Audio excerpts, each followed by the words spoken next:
Look what affirmative action dragged in. Did you even graduate high school?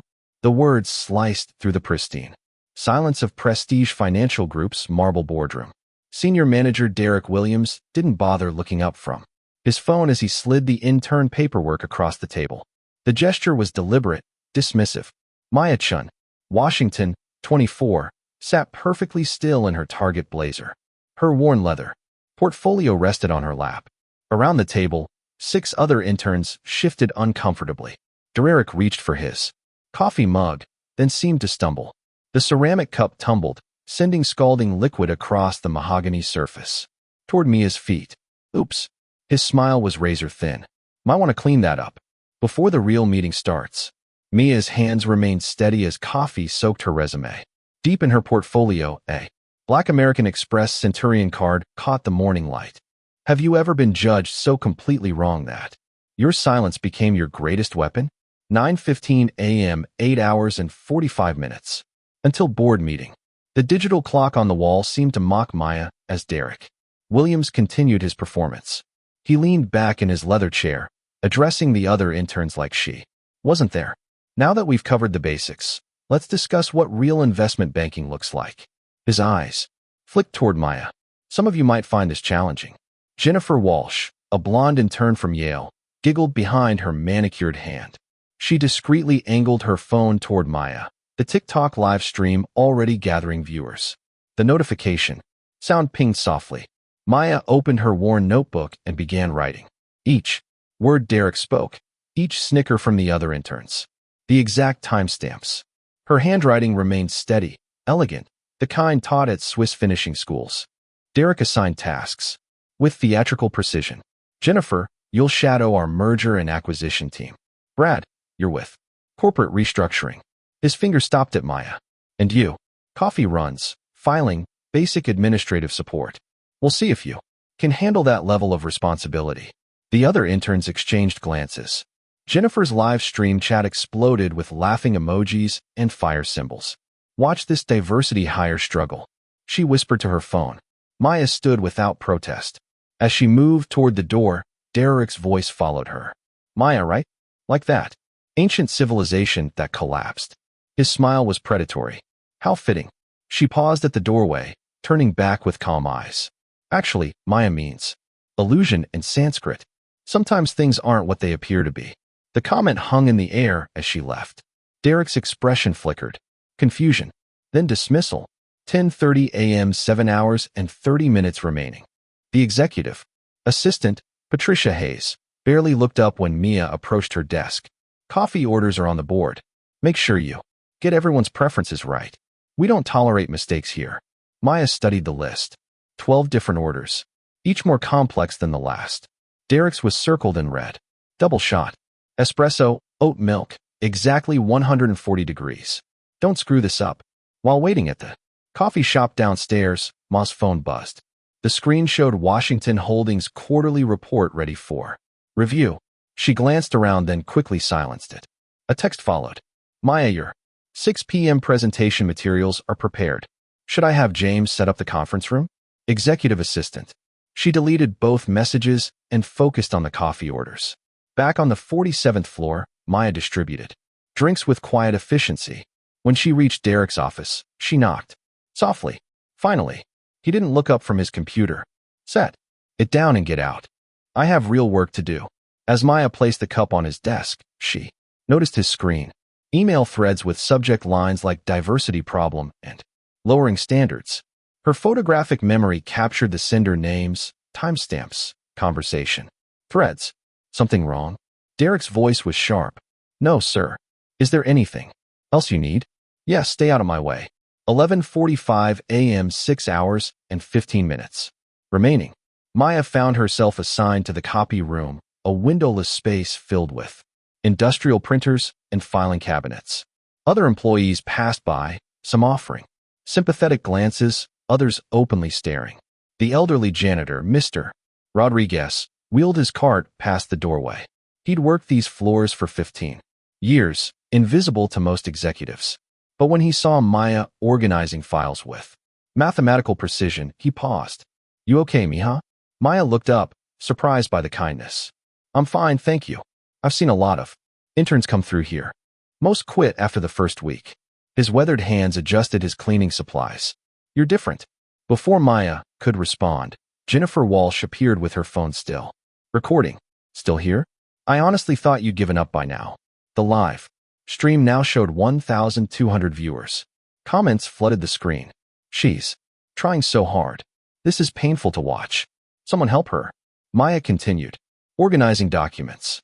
Each paper was placed with deliberate care, as if she were handling million-dollar contracts. Instead of copy room filing, my followers think you should maybe consider a different career path. Jennifer continued, something more suited to your background. What background would that be? Ma's voice remained level. Jennifer's smile faltered slightly. You know, more practical, less academic. Mr. Rodriguez stepped closer, his protective instincts flaring. The girl's doing fine work. Maybe mind your own business. Jennifer rolled her eyes and walked away, phone still streaming. Her viewer count had jumped to 2,000. 12:30 p.m. 5 hours and 30 minutes remaining. Lunch break brought no respite. Maya sat alone in the cafeteria picking at a sandwich while reviewing her notes. Around her, clusters of employees whispered and pointed.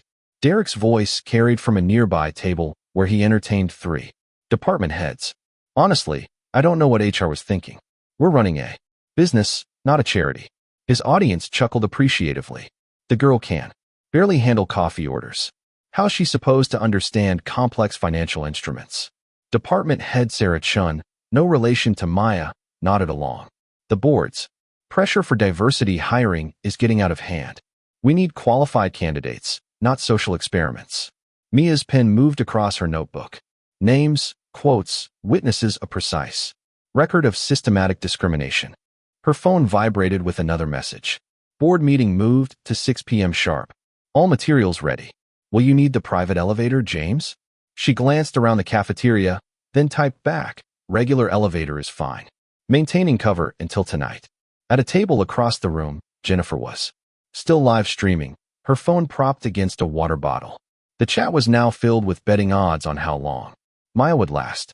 But hidden in the far corner, someone else was watching. Security guard Marcus Thompson had worked building security for 8 years. He recognized Maya from somewhere, though he couldn't place where. Something about her calm confidence in the face of humiliation seemed familiar. His shift supervisor approached. Everything quiet up here. Yeah, Marcus replied, still studying Maya, just keeping an eye on things. The clock on the cafeteria wall ticked toward 1 o'clock p.m. 5 hours until Maya's real purpose would be revealed. 1:15 p.m. 4 hours and 45 minutes remaining. The afternoon brought fresh humiliation.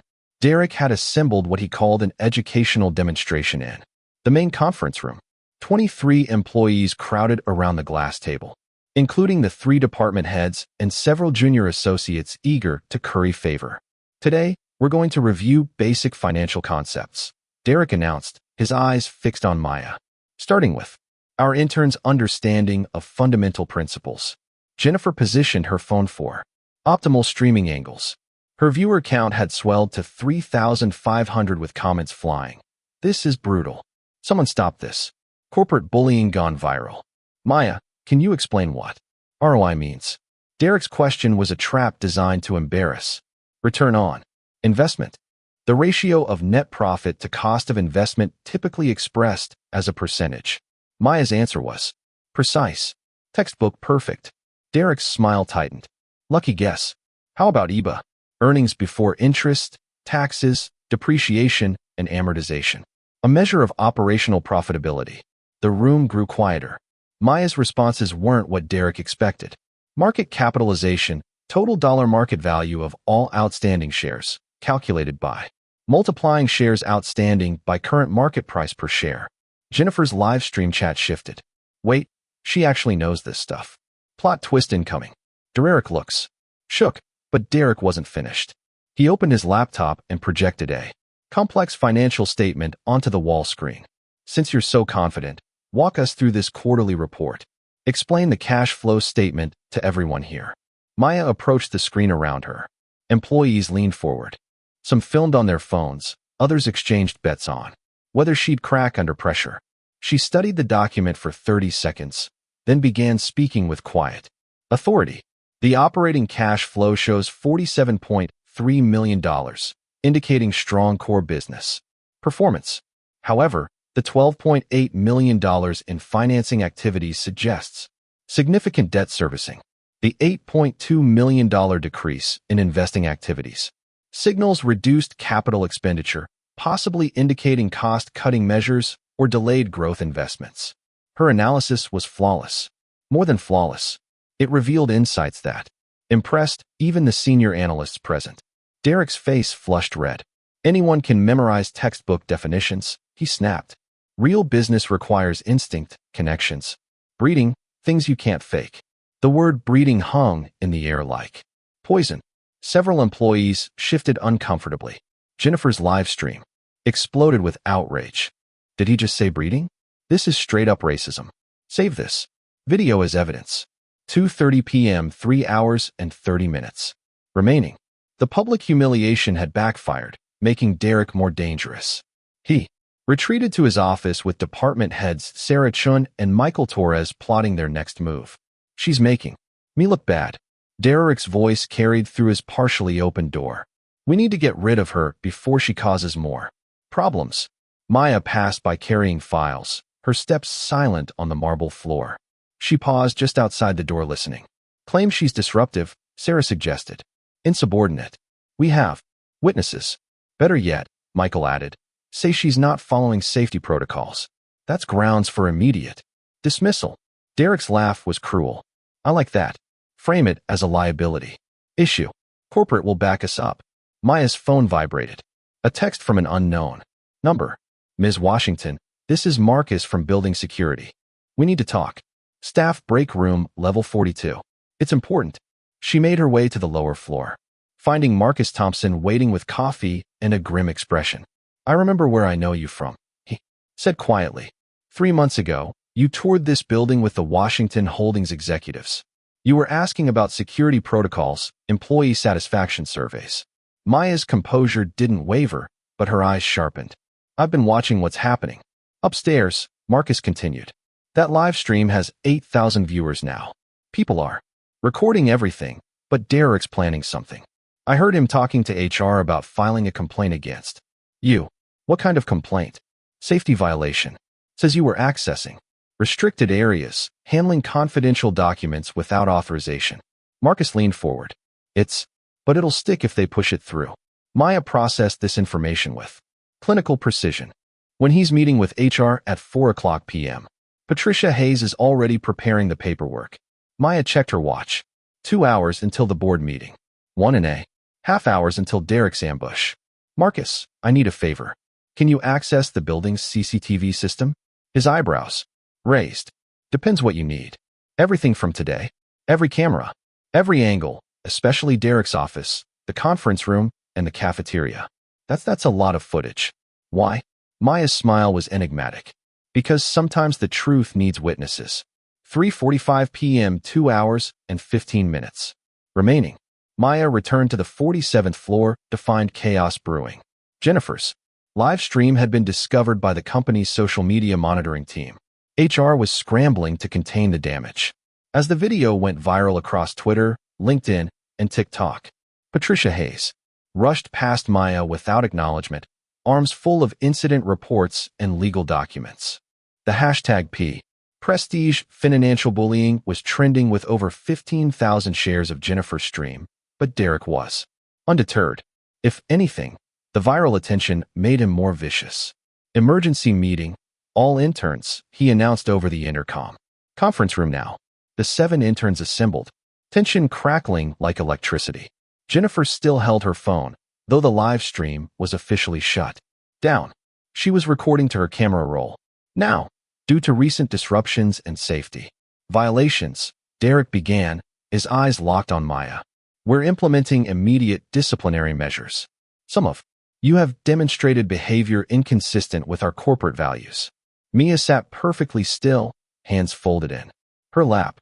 Maya Chin Washington, you've been observed accessing restricted areas, handling confidential materials, and creating a hostile work environment for other interns. The accusation was so absurd that even the other interns looked confused.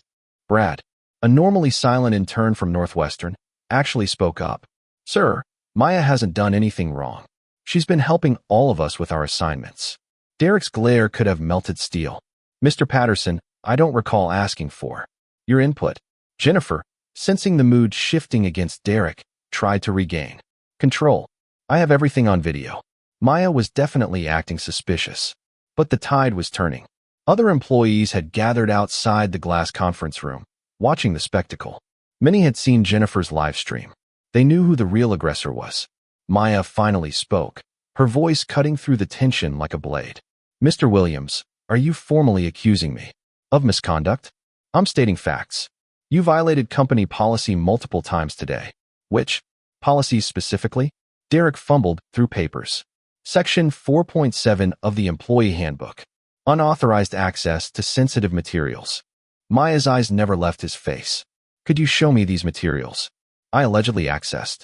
You know what you did. I'm asking for specificity. Dates, times, locations, witnesses other than Ms. Walsh. The conference room fell. Silent. Derek's trap was collapsing under the weight of Maya's calm logic. Around the glass walls, employees pressed closer, sensing something momentous building. Ma's phone buzzed. With a text. Conference room prepared. Security has been notified. All board members present. Ready when you are, James. She glanced at the message, then at the wall clock. 4 p.m. exactly. Time for the reveal that would shatter Derek Williams's world. Part 4, Twist Reveal. 1,800 words. 4 p.m. 2 hours. Remaining. Maya stood slowly, her movement deliberate and graceful. The conference room held its breath as she walked to Derek's abandoned laptop, still connected to the projection screen. What are you doing? Derek's voice cracked slightly. Get away from my computer. I need to show everyone something important. Maya's fingers moved across the keyboard with practiced efficiency. You left your email open, Mr. Williams. That's private property. Security. But security didn't come. Marcus Thompson stood in the doorway, arms crossed, watching with keen interest. Maya opened Derek's email client. The projection screen filled with message threads that made the room gasp. Collectively. Email dated March 15th, Maya read aloud. From Derek Williams to Sarah Chun. Another diversity hire disaster incoming.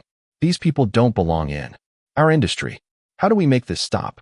Sarah Chin's face went white around the glass walls. Employees pressed closer. Phones recording everything. March 22nd. Derek Williams to Michael Torres. The board's pushing affirmative action nonsense again. Time to raise our standards before we're overrun. Jennifer's hand shook as she held her phone. Her live stream replacement was capturing every word, broadcasting to thousands of viewers who were sharing the feed across every platform.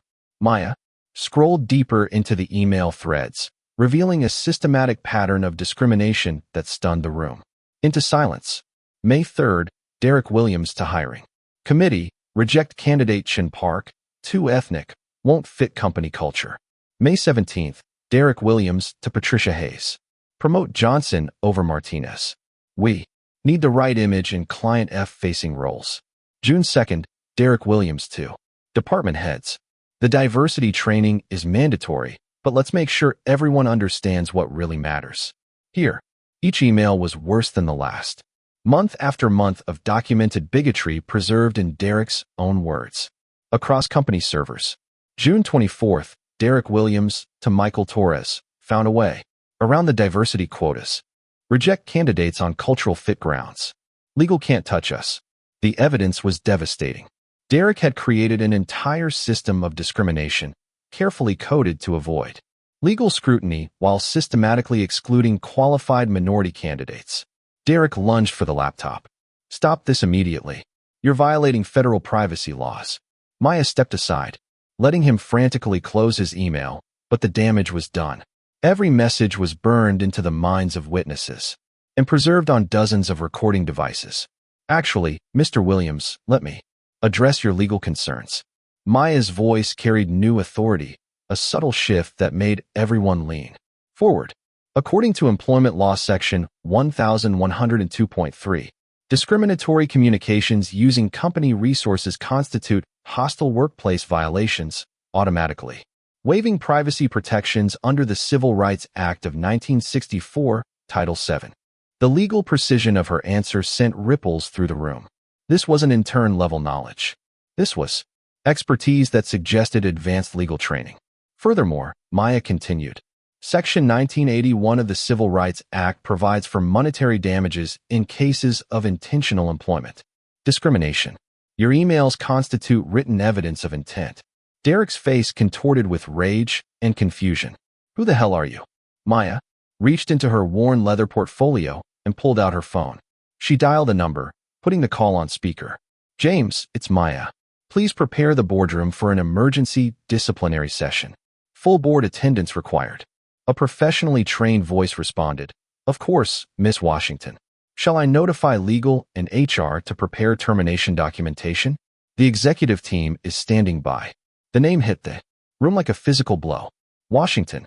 The Washington Holdings, the parent company that owns 67% of Prestige Financial Group. Derek staggered backward, his face draining of color. Washington, as in Maya, removed her cheap Target blazer, revealing a perfectly tailored Armani shirt underneath. From her portfolio, she withdrew an executive badge on a platinum chain, the Washington Holdings logo gleaming in the fluorescent light. Maya Elizabeth Washington, Chief Diversity Officer and Board Member, Washington Holdings.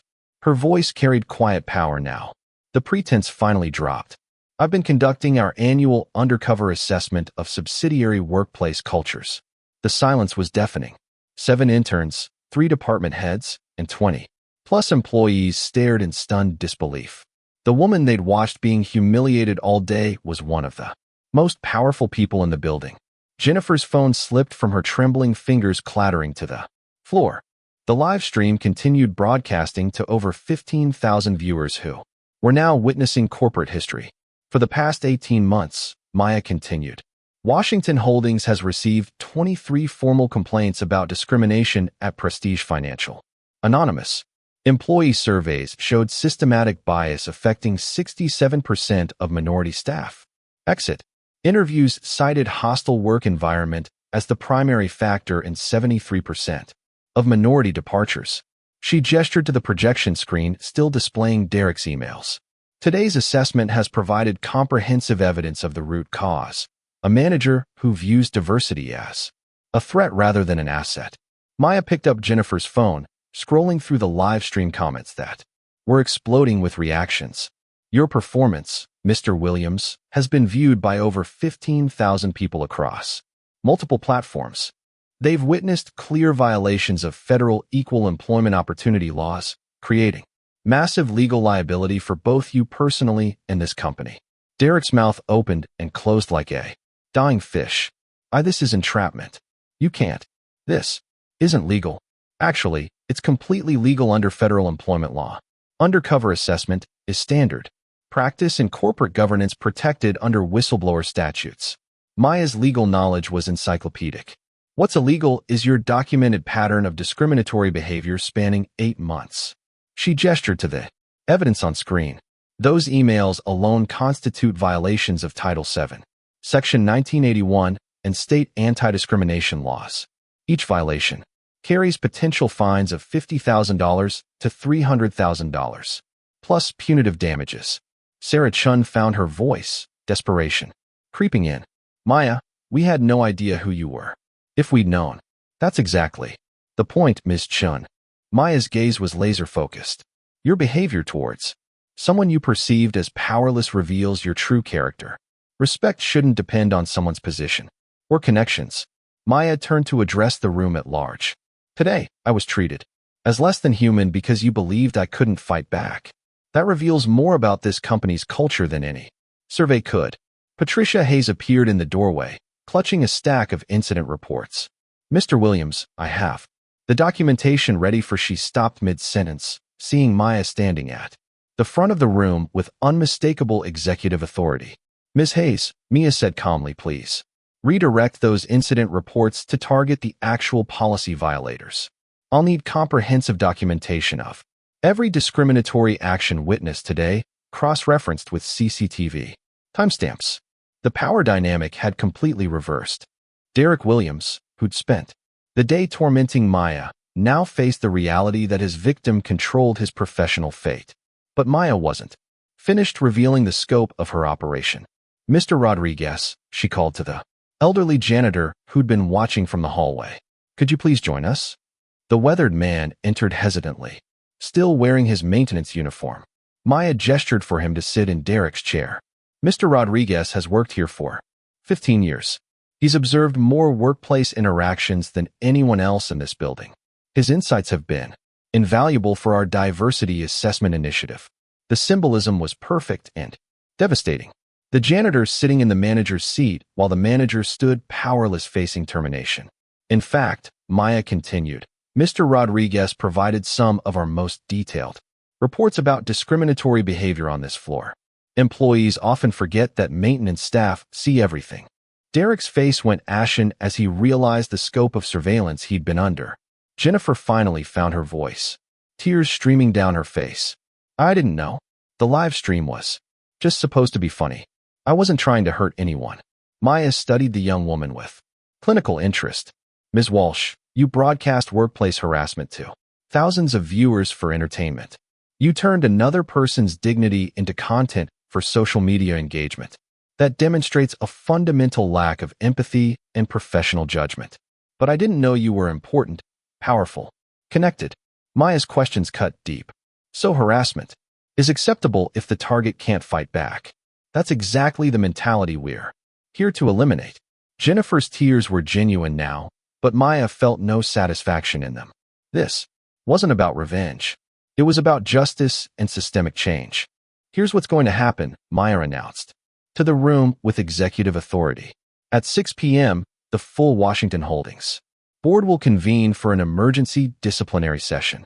We'll review today's evidence alongside 18 months of documentation. Mr. Williams, Ms. Walsh, and any other employees who participated in discriminatory behavior will face appropriate consequences under federal employment law." Derek made one last desperate attempt. "This is revenge. You orchestrated this whole thing to make me look bad. I documented your choices, Mr. Williams. I didn't make them for you." Maya gathered her materials with calm efficiency. "You revealed who you really are when you thought there would be no consequences. That's the most honest measure of character." Marcus Thompson stepped forward holding a tablet. "Ms. Washington, I have the complete CCTV footage you requested. Every angle, every interaction, every violation timestamped and cataloged." "Excellent. Please ensure copies reach our legal team and the EEOC investigative unit." The crowd began to disperse, employees whispering urgently about what they'd witnessed. Some looked ashamed of their earlier silence. Others seemed relieved that justice was finally coming to a toxic workplace. Maya turned to address the remaining interns with surprising gentleness. "For those of you who remained professional and respectful today, your internships will continue under improved supervision. Prestige Financial is about to become a very different workplace, one that reflects our true values." As the room emptied, Derek made one final pathetic plea. "Maya, please. I have a family, a mortgage, 3 kids in private school. I can't lose this job." Maya paused at the doorway, her expression softening just slightly. "Mr. Williams, every person you've discriminated against also had families, dreams, financial obligations. Did you consider their circumstances when you created a hostile environment that forced them to leave?" She left him, standing alone in the conference room, staring at the projection screen that still showed fragments of his damning emails.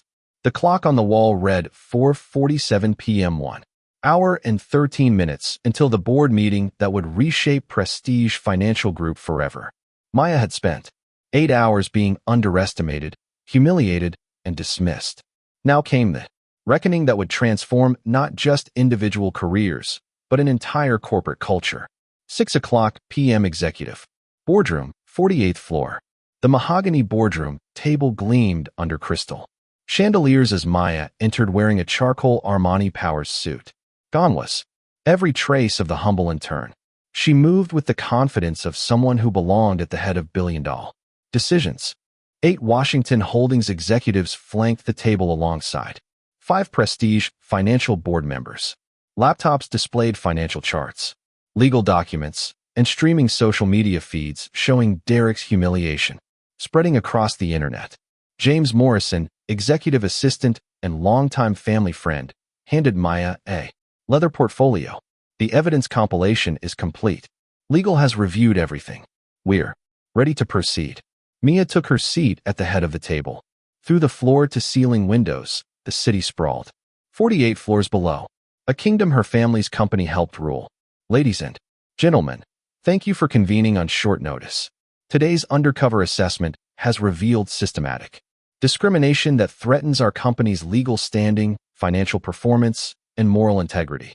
She activated the wall-mounted display system. Derek's emails appeared in stark detail, each one more damning than the last. Legal analysis, Maya announced. These communications constitute clear violations of Title VII of the Civil Rights Act, Section 1981, and state anti-discrimination statutes. Our exposure includes potential class action, lawsuits, EEOC investigations, and federal compliance audits. General Counsel Patricia Wu leaned forward. What's our financial liability? Maya clicked to the next slide. Conservative estimates, $2.3 million in immediate legal costs, $4.7 million in potential settlements, $8.1 million in lost productivity from hostile work environment.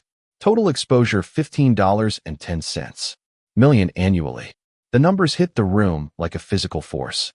Prestige. Financial's annual profit margin was $23 million. Derek's discrimination was costing them 2/3 of their bottom line. Furthermore, Maya continued, our reputation risk is immeasurable. The live stream has generated 847,000 views across platforms.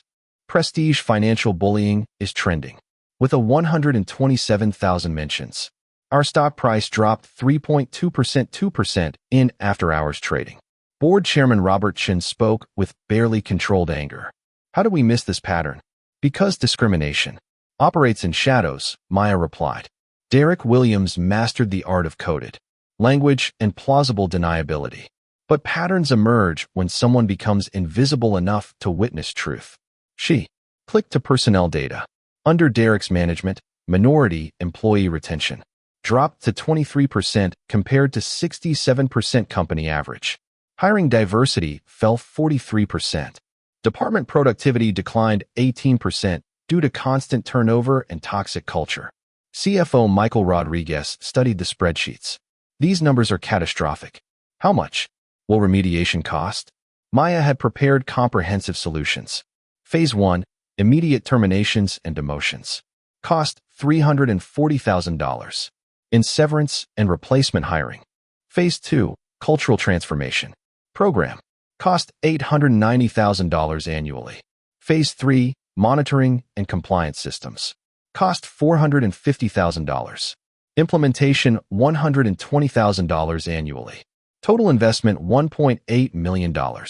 Return on investment $13.3 million in. Avoided liability and improved productivity. The business case was irrefutable. Discrimination wasn't just morally wrong, it was financially devastating. At that moment, security escorted Derek Williams into the boardroom.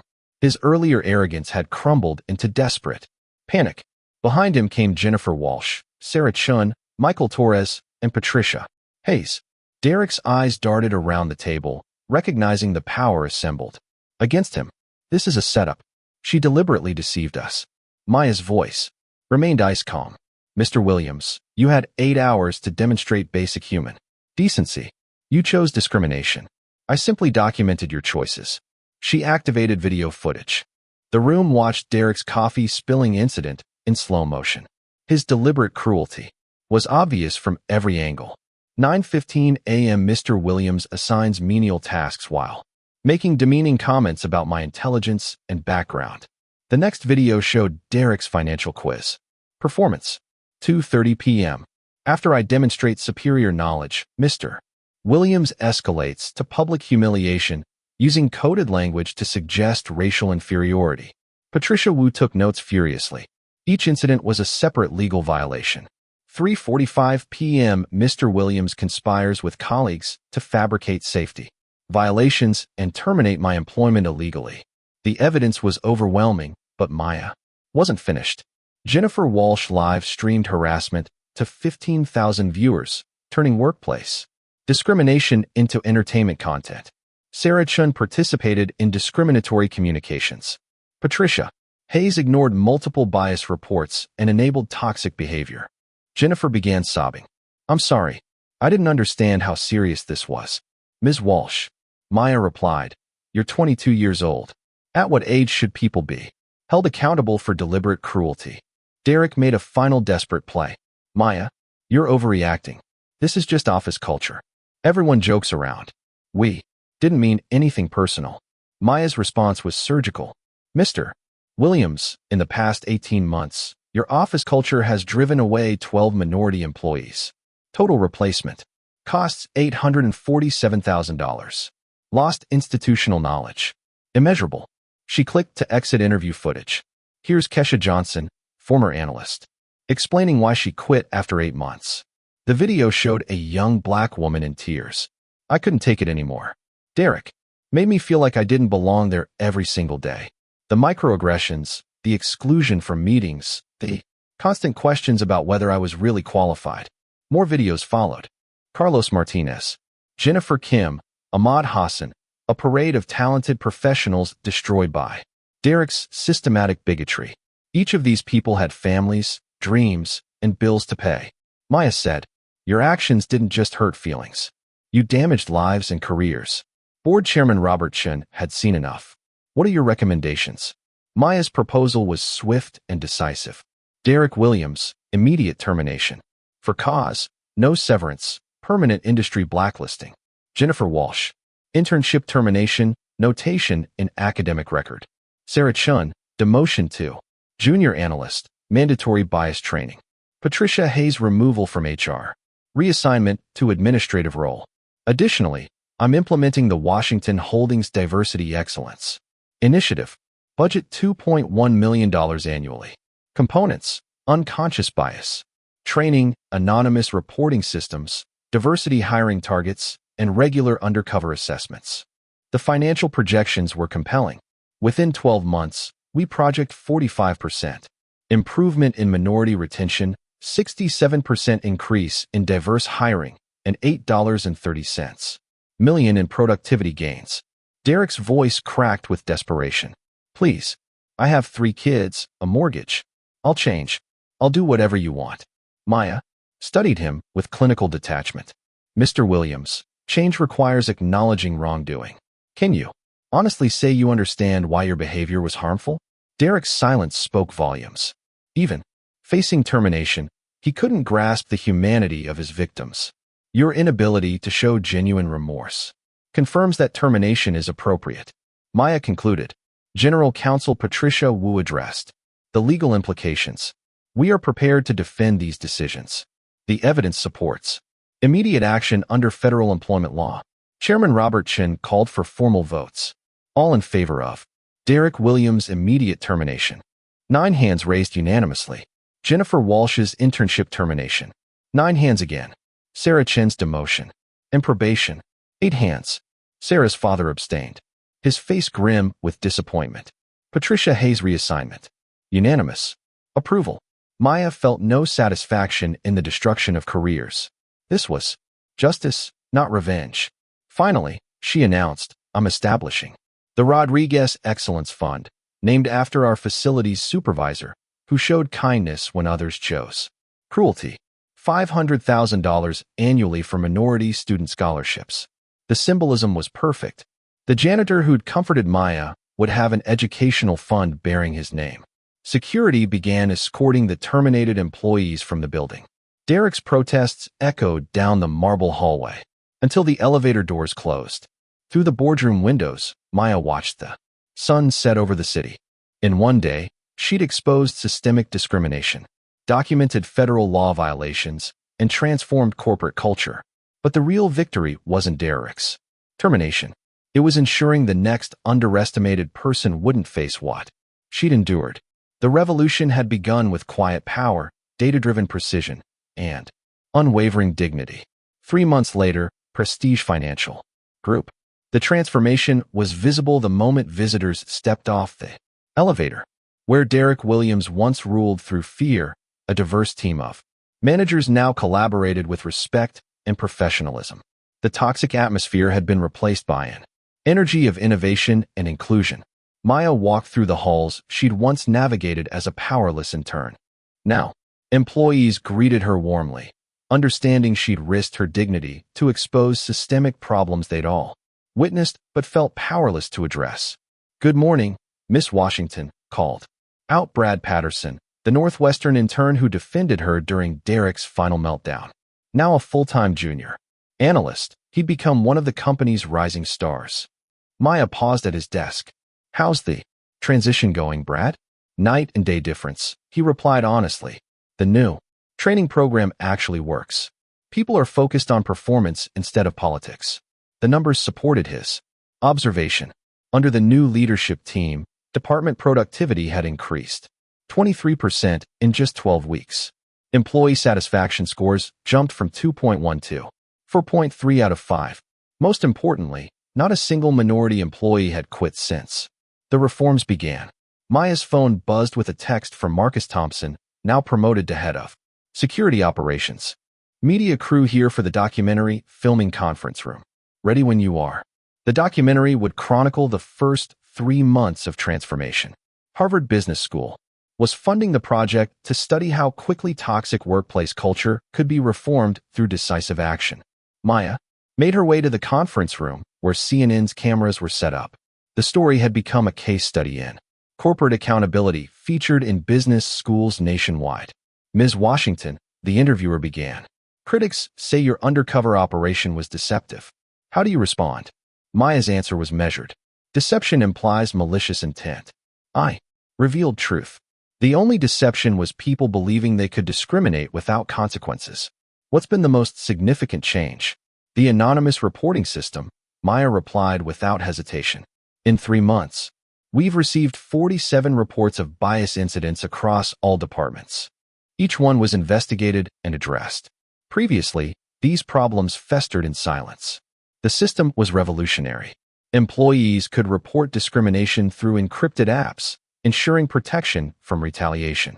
AI algorithms analyzed patterns to identify emerging problems before they escalated. We've also implemented real-time bias monitoring," Maya continued. "Email and messaging systems flag potentially discriminatory language for HR review. It's not about surveillance. It's about education and prevention. The technology had caught dozens of problematic communications before they could damage workplace culture.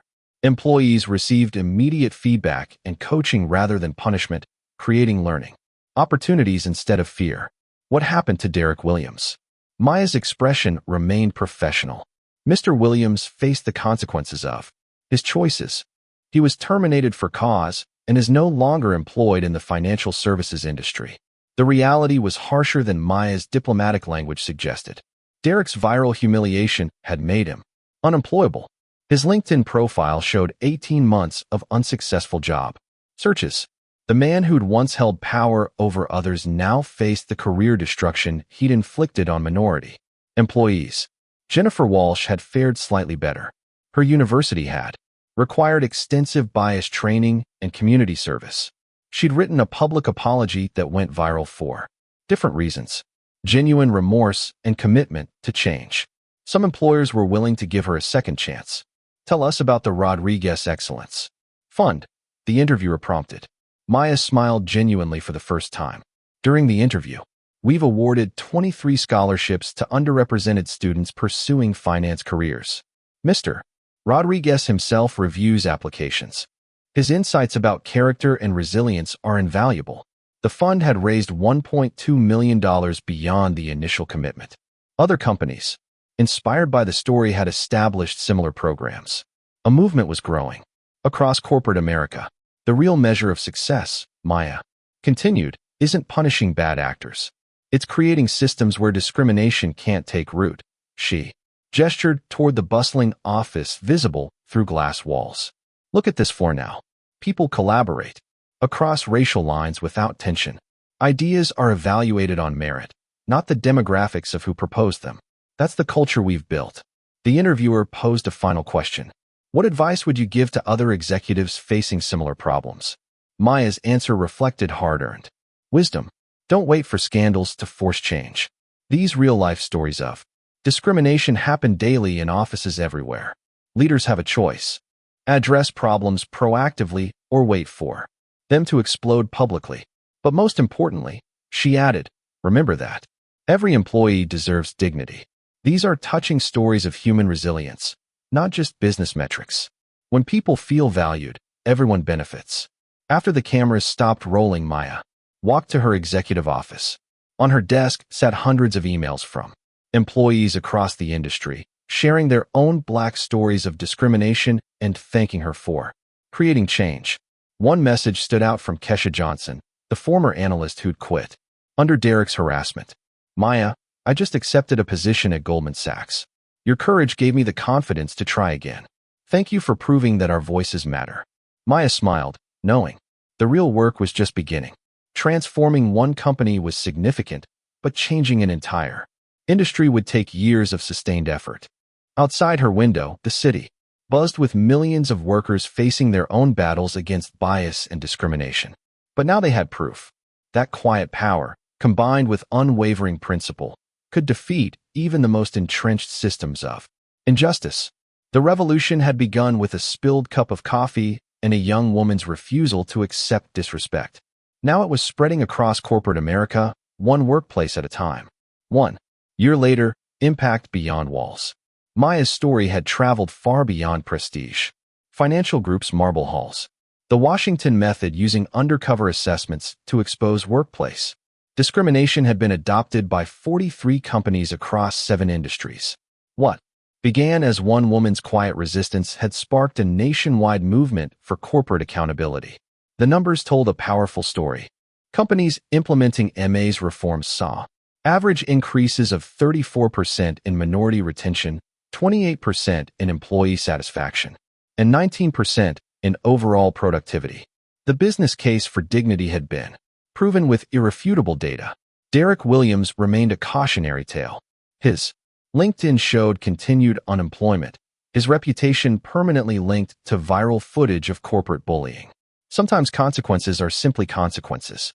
Jennifer Walsh had rebuilt her career through genuine transformation. Now working at a nonprofit focused on workplace equity, she often spoke about learning from her mistakes. Her redemption story offered hope that people could change when held accountable. Mr. Rodriguez had become an unlikely corporate celebrity. His promotion to facilities director and role in scholarship selection had inspired dozens of articles about recognizing unsung workplace heroes. Companies across America were elevating long-overlooked employees who possessed institutional wisdom. The Rodriguez Excellence Fund had grown to $4.2 million, supporting 156 students from underrepresented backgrounds. 12 had already graduated and entered finance careers, carrying forward Mia's vision of inclusive excellence. Maya herself had been profiled in Fortune, Harvard Business Review, and Time magazine. Her TED Talk on the power of strategic vulnerability had been viewed 3.8 million times. Universities competed to offer her speaking engagements, but the real victory lived in daily interactions across corporate America. Managers thought twice before making dismissive comments. HR departments investigated bias reports seriously. Employees felt empowered to speak truth to power without fear of retaliation. The lasting message. Maya's journey proved that authentic change doesn't require violence or destruction. It requires courage, strategy, and unwavering commitment to human dignity. Sometimes the most powerful revolution begins with someone quietly taking notes. Her story demonstrated that privilege, when used responsibly, becomes a tool for justice rather than oppression. Maya could have revealed her identity immediately and avoided 8 hours of humiliation. Instead, she endured discrimination to document its full scope and create lasting change. The touching stories emerging from transformed workplaces validated her approach. Employees of all backgrounds now collaborated as equals. Merit determined advancement. Respect replaced fear as the foundation of corporate culture. Your voice matters. Have you witnessed workplace discrimination? Have you felt the sting of being underestimated because of your race, gender, or background? Have you seen talented colleagues driven away by toxic cultures? Your experiences matter. Your voice has power. Your story could be the catalyst that transforms another workplace. Share your real-life stories in the comments below. Help us document the full scope of workplace bias that still exists. Together, we can create the accountability that drives systemic change. Unheard Voices truth too. Power when we unite our experiences and refuse to accept injustice as normal. Subscribe to Unheard Voices for more stories of quiet courage defeating systemic oppression. Like this video if Maya's journey inspired you. Share it with someone who needs to know their dignity is worth defending. Remember, you don't have to be powerful to be powerful. Sometimes, the greatest strength comes from simply refusing to be silenced. Your moment to speak truth might be one comment.